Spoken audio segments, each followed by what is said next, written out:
이번 총선에서 처음으로 투표하는 만 18세 유권자들 54만여 명 상당수가 고3 학생들인데요.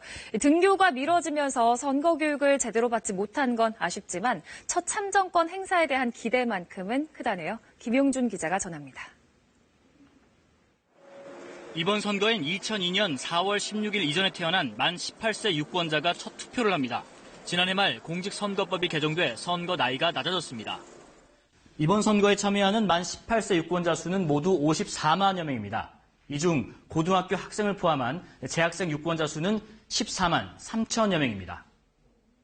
첫 투표라 기대가 크지만 아쉬운 점도 있습니다. 학교에서 어제 투표에 대한 대략적인 이야기는 듣긴 했는데 저도 마찬가지로 투표에 대해서 그렇게 자세한 얘기 자체는 교육받지 못했기 때문에.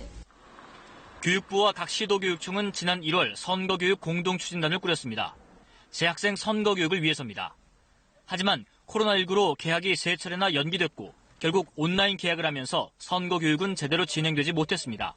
대신 교육부는 원격으로 선거교육을 하라고 지침을 내렸습니다.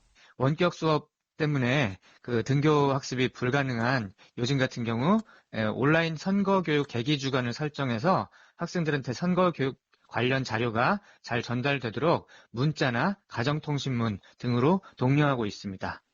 하지만 한 고등학교 교감은 입시 일정을 소화하기도 빠듯한 고3에게 선거 교육까지 할 시간이 없다며 문자로 투표를 독려한 수준이라고 말했습니다. 최근 한 설문조사를 보면 만 18세 유권자 중 절반 이하의 학생들만 선거 교육을 받았다고 답했습니다. 그래도 첫 참정권에 기대감은 큽니다. 어떤 것이 필요하고 어떤 게 개선되어야 할지 그거를 잘 포착하고 그러한 점을 중점 공약으로 삼은 후보에게 투표를 할 예정이고요. 일부 만 18세 유권자들은 후보를 직접 찾아가 공약을 검증하고 SNS에 올리는 등 정치에 관심을 갖자고 또래에 호소했습니다. KBS 뉴스 김용준입니다.